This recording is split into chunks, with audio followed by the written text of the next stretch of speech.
The Trump-era prosecutor's report, which, as I've told you, legally cleared Biden of any potential crime involving classified material.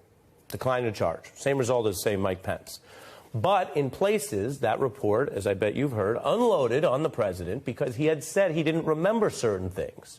And some of those answers that are in the report as not part of Biden's memory are things the president actually disputes. He says he does remember, for example, the dark, somber fact of when his son died. Now, tonight, it's dialing up. Axios reporting the Republicans' partisan plans to try to exploit and run with this as a matter of governance. I use that word specifically. You see the headlines here about using subpoena powers to get weeks or months of hearings to hype just those parts of the report, not, of course, the part clearing Biden. Some admit Republicans don't think it even matters what they find. Now, that confession is in the article about the Republican plans, which itself sounds damning. And I want to tell you tonight, it's not sufficient to say, this is just politics. Politics is, of course, something a lot of people tune out precisely because there's so much spin and crap. And that's been true for a long time. Politics is what candidates and campaigns say. It can be hype, spin, exaggeration. I'm not saying false equivalence, but that's politics. This is about a government probe, which actually cleared Biden, just as it cleared Pence. But the Biden version pushed irrelevant and negative material from a Trump-era prosecutor that Merrick Garland thought it was necessary to pick to not have just a standard career nonpartisan prosecutor. And now another branch of government wants to use government powers to build on that for political purposes. As for the law here, none other than the former Attorney General of the United States just told us his sober assessment of the Trump prosecutor appointed by Garland. The language that he used and the focus that he put on certain matters, I think, is out of bounds. He's either extremely naive or he is a partisan. And he's thinking, I want to have a life beyond what I'm saying in connection with this investigation. And that might have shaded what he put in the report. Now, that's a pretty diplomatic audit of the report. Other veterans of DOJ and other legal experts, independent experts, have been tougher on this prosecutor who basically tried to play doctor and cherry-picking Biden's answers, and others are practically pretending the report is some kind of comprehensive medical finding. It's an age problem, and it's bad. Isn't almost a dementia state of mind? He needs to take a cognitive test. I'm glad reporters are asking him very hard questions about the age issue, because I do think, frankly, this issue is almost undercovered. This is about a person with cognitive decline. Now, that's MAGA political spin. If it were just MAGA anti-Biden people talking to each other only in that Fox bubble, that'd be one thing. Frankly, be typical for a lot of today's political discourse. But D.C. elites, pundits, and some reporters are actually responding to the report I mentioned by ditching factual standards, by shoehorning some sort of amateur set of medical opinions to attack the president. Some are using a kind of false equivalence to ask if Biden's age, which is, of course, close to Trump's, is somehow equal to or as bad as Trump's criminal indictments. Does that sound like overstatement? Well, here is a national news headline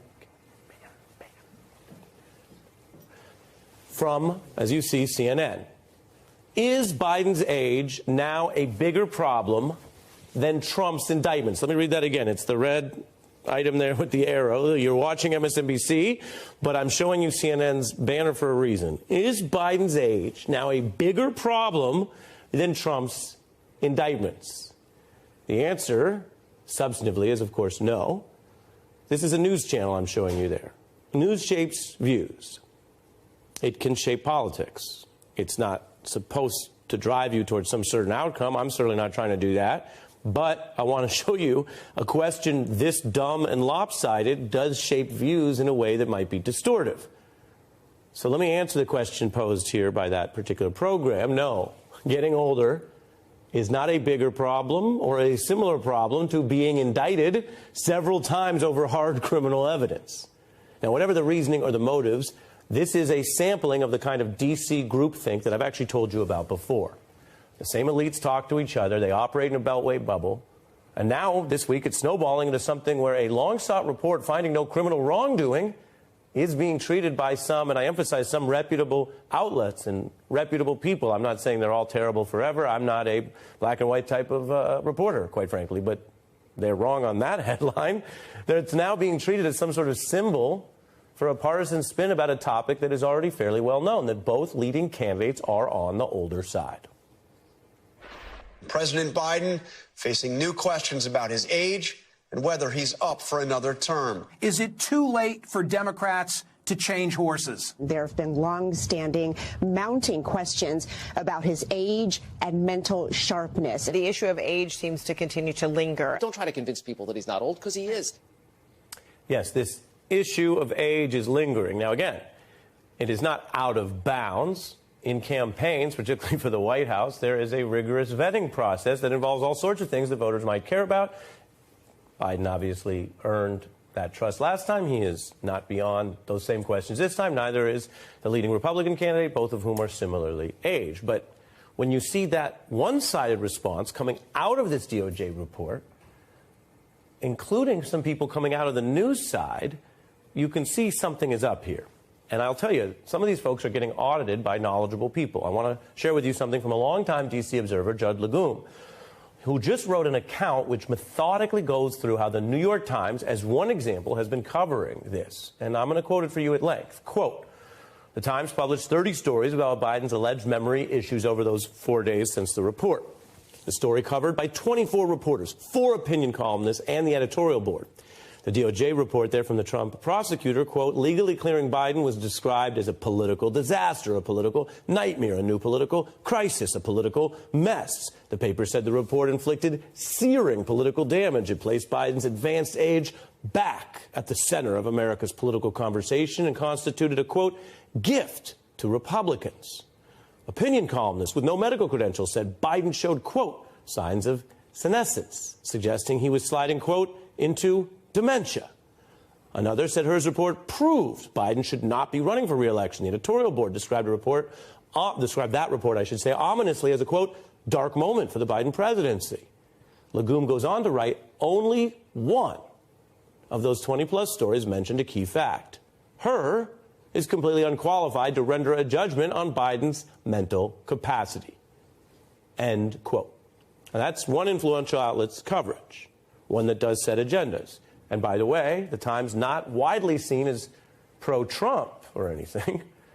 As for the do not recall of it all, remember, all of this based on not, Biden stumbling through some interview in a way that was so different from any legal interview that's ever been conducted. But here's a person who, again, I'm not a medical expert, and I'm not discussing her mental health or mental capacities or her aging. But Ivanka Trump said, I don't recall 30 times just during the civil fraud trial alone. This age attack, this obsession by the right, this plan for hearings, which Axios has reported tonight, also reflects in a weird way a kind of political strength that exists, because Biden cleared the Democratic field memorably, even if it had, quote, younger options.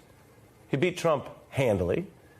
Republicans aren't exactly seeking a policy debate over, say, the jobs record, the job surge there, the stock surge, which includes record highs recently, the Obamacare enrollment surge, which affects a lot of people who might not have money in the stock market but need health care, an infrastructure law that's poured billions into many projects, including in places where Republicans not only don't want to debate Biden on it, they've been campaigning on it and sometimes trying to fool people about the fact that many Republicans opposed that spending before it was authorized. Now, another piece of this, again, is the longevity factor.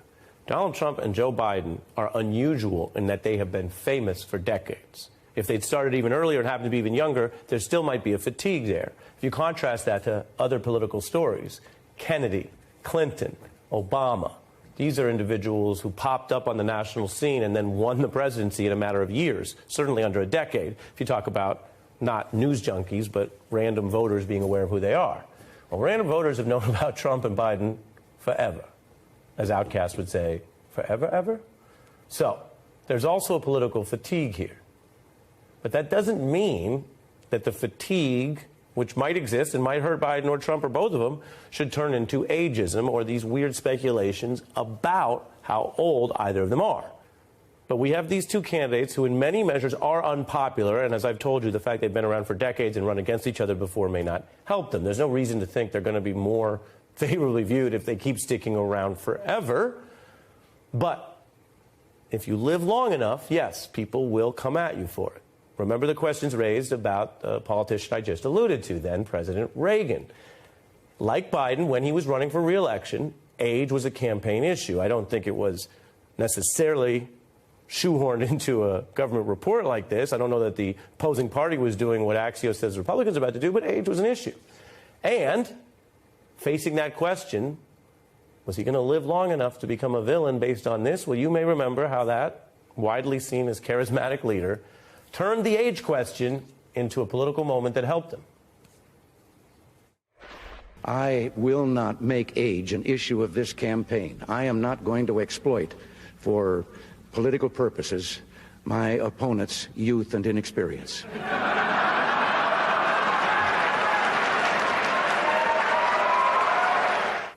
That one landed against his gray-haired opponent, Mondale, there. There was laughter in the room.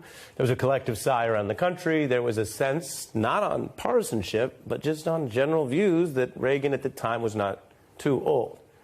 Now, historians will tell you that can cut both ways, because ultimately, as an older figure, he did face medically later issues around aging.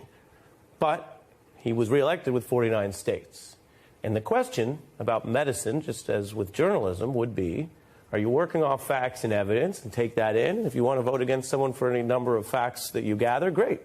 Or are we dealing with another kind of version of but her emails that's become but his memory when both candidates are similarly aged? Neither has faced any credible actual medical diagnosis that voters have to factor in at that level. And remember, there's also this whole thing about whether America wants to remain a democracy when only one of the candidates, the indicted one, is actively running on a plan to take over the Justice Department, to prosecute his enemies, to be a dictator some of the time, to wage a kind of anti-democratic war that might put January 6th to shame. Beloved comic and political commentator Jon Stewart is back. After many years and a stint on Apple, he came back to traditional TV and the Comedy Central's Daily Show, which he had first left all the way back in 2015. So he is back, and he came out swinging with big jokes for a big audience. Why am I back? You may be asking yourselves. It's a very reasonable question. I have committed a lot of crimes. From what I understand, talk show hosts are granted immunity, so it doesn't make a lot of sense, but take it up with the founders. I don't know. Stewart also poked fun at both major party candidates. As good as my memory is, I don't remember that, but I have a good memory. So you don't remember saying you have one of the best memories? I don't remember.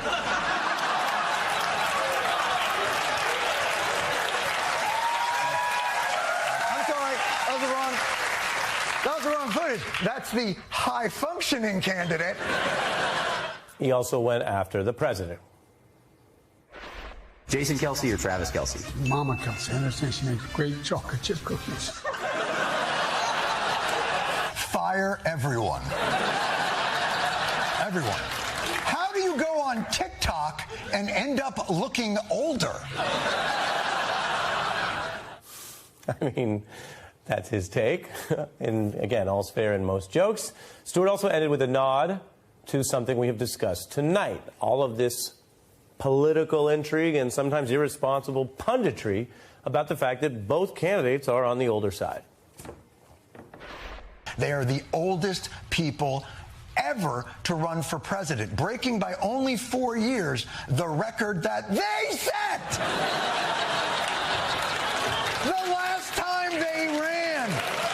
They are objectively old. They're at the age. There are no more age-related milestones to hit. The only thing left to them is a Today Show Smuckers shout-out. Having a little fun there.